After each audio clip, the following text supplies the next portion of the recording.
be here. And I will talk a bit about our recent launch this week of Traefik 2.0, and specifically on Kubernetes. So first, few words on me. I'm initially a developer, but not so much anymore. I created Traefik 4 years ago, and I founded Containers, the company behind it, a few months later, because Traefik was having a great success on GitHub. And you can find me on GitHub and Twitter, of course. Whoops, sorry. And Containers, so Patricia already introduced it to you. So we do many open source projects, but mainly Traefik, but also other open source projects that I will introduce you later. And we mainly work on Traefik and Traefik Enterprise Edition. And we also provide commercial support for Traefik for production-grade deployment in companies. All right, and we are almost 30 people distributed around the world, and mostly tech, of course. So why Traefik? Why did I work on this new reverse proxy? Because reverse proxy has been existing for a long time. So we have to get back to how we design software initially. So back in the 90s, it was still monolithic software, of course. Few years later, we have invented SOA, and then few years later again, we decided to go with microservices, splitting our monolithic application into many tiny microservices. So this brings a lot of great things, and specifically, it allows you to deploy easily your application and to upgrade easily your application on the cloud. So the promise of microservices was great, but the reality is a bit more complex because, of course, this brings a lot of new tools like Kubernetes, like Istio, like Docker, like many new tools, and it's a bit complex to make everything work together. And one of the main issue I had when I first worked with microservices 4 years ago, it was to find my services between thousands of services. And this is what I had a few years ago to work with. So a few years ago, we had Docker, of course, we had Rancher, we had many kind of tools. We had etcd, we had Consul, some KV stores. So we had many tools, but none of these tools was made to easily expose your microservices and automatically. So I will pass this one. One of the main reason I worked on Traefik is that I didn't want it to use a configuration file and to update a configuration file each time I deploy a new microservices, right? So the main idea with Traefik was to directly connect Traefik to your orchestrator API, right? So if you deploy your microservices on Swarm or on Kubernetes, Traefik will be connected to this API of this orchestrator, and each time you want to deploy a new application, Traefik will automatically know it and will be able to expose this microservice to the internet, right? So there is no need with Traefik to change the configuration file or do this kind of thing each time you modify your infrastructure. So this was the main idea behind Traefik, right? Just to automatize the configuration. So yeah, Traefik is 4 years old, almost today, and in 4 years, it went from nothing to 24,000 stars on GitHub. Huge. We've passed 1 billion downloads this week on Docker Hub, which is also huge. It's almost in the top 10 most downloaded Docker Hub images of all time. And we have more than 400 contributors to the project, so it's super active. And yes, it's written in Go. And it's really, really super active. I mean, we have, I don't know how many pull requests we have each week, but a lot. So yes, it was created in 2015, 4 years old, and the current stable branch since yesterday is 2.0. So what's up with 2.0? So we started to work on the 2.0 branch. It was more than 1 year ago. So we had a full team working full day on it, several people, and it took more than 1 year to go to GA. So it was, and we have been working on a lot of things. So first of all, yeah, we revamped the documentation, and so because we think one of the most important thing on an open source project is how easy it is to understand it and started to use it in few minutes. So we have been working on the documentation a lot. We have clarified the concept and how we configure Traefik. So I will explain it a bit later. We've introduced a new expressive rule syntax I will show you later. And now the most important features, we have introduced the middlewares and middleware chains that will allow you to modify and change the request on the fly. We have introduced some TCP support, which is absolutely huge because we are not only an HTTP router, but also a TCP, so layer 7 and layer 4, and I will show you that it's super powerful. We now provide some canary support and mirroring support out of the box, and I will show you it's super simple to use. And this is just a part of the huge release note. And I'm not kidding. If you go on if you go on GitHub and have a look at how many lines in the release note there are, there is no end. So it's a big release, right? And let me explain a bit few concepts behind this 2.0. So yeah, Traefik is an edge router, all right. So it allows to expose on the internet some incoming request to the microservice, right? So it allows, first of all, to route your request to the right microservice, but it allows to do some load balancing. It allows to do some canaries, some mirroring, some additional features around simply reverse proxy. So Traefik is able to dynamically discover your services, right? Because it's connected to your orchestrator API. And we introduced a new architecture in the V2. So first of all, your incoming request is coming to Traefik using an entry point, and an entry point basically is a port, right? So port 80 or port 443. Then Traefik, the request goes into routers.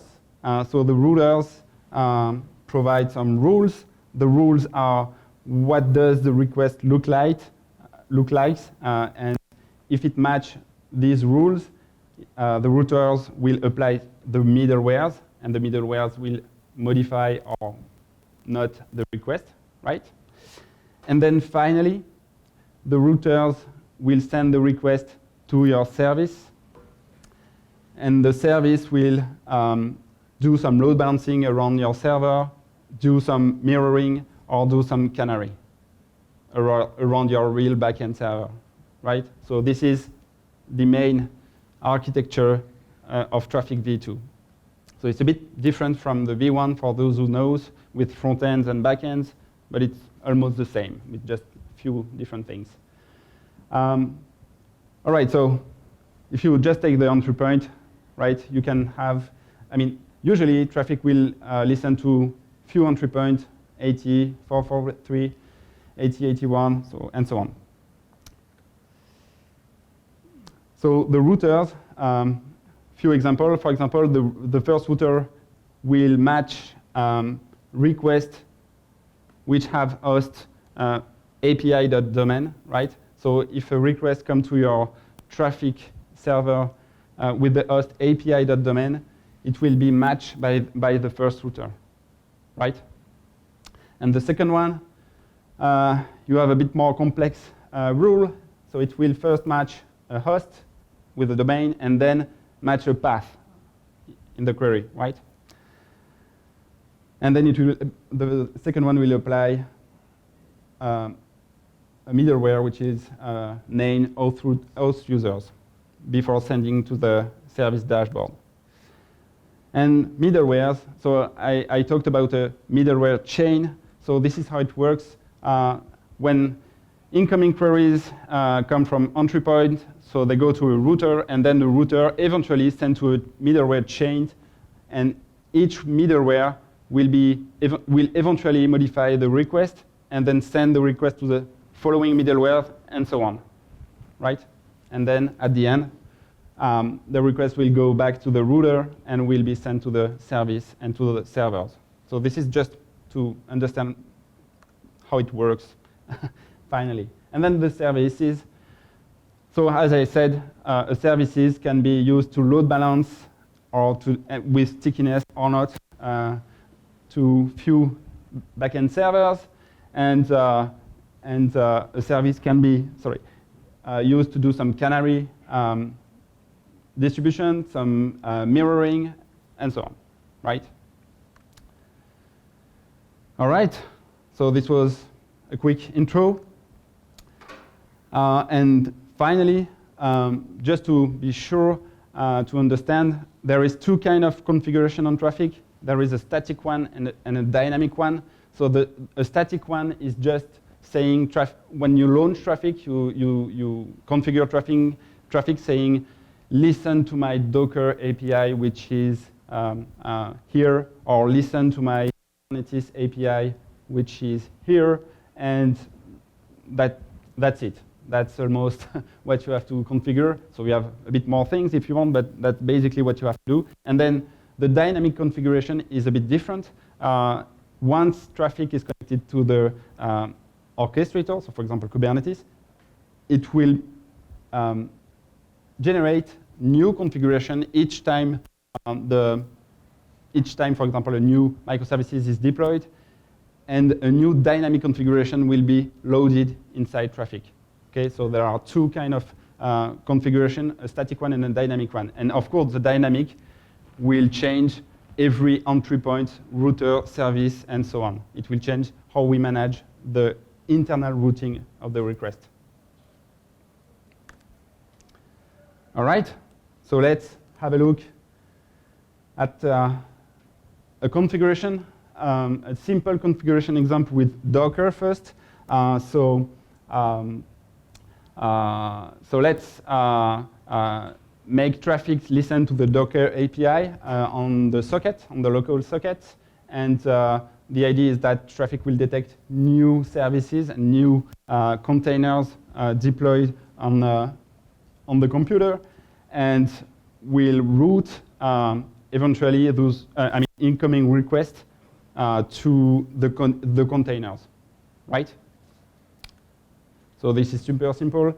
So if you want to deploy Traefik with a Docker compose file, first of all, you deploy your Traefik servers. So as I said, you just have to provide one argument saying that I want to connect Traefik to Docker. You want to expose the port where Traefik is listening, and then you want to give Traefik the access to the local socket, the local Docker socket, and Traefik will be able to connect to the socket and connect to the Docker daemon API and guess each time a new container is deployed and generate automatically a configuration with that. And then you will have to deploy, for example, a test, a tiny web server. So this is just a demo web server, and you will have to, you will be able to give a specific label with this server, telling Traefik how to route the request to this container. So for example, here, I'm telling Traefik to route all requests with host, localhost, to this container, right? So this is super simple, and the main idea is to delegate the routing configuration on each container. So you can do many things with labels on Docker. You can, as I said, configure how to route the request with something a bit more complex with the host and the path prefix. But you can also configure many things, override the port if you have a container exposing many ports, and so on. And yet, for example, if you want to be able to rewrite some requests, you can configure some middleware to strip the prefix of the request. So this is an example of how you can do that with Docker label. So as you can see, it can be a bit verbose with Docker label. So you can use other way to configure Traefik other than labels in other use case, and I will talk about Kubernetes in a few minutes. All right, so let's see, for example, if I want to configure Traefik with a file, simply with a file. So here it's a YAML file. And I just want to configure some canary release on 2 servers. So it's super simple. So here are the 2 servers. And you will just add some weight on these 2 services that I just defined in the same file. So it's really simple. And just with that, 25% of the request will go onto the second services and 75% on the first one, right? So it's that simple.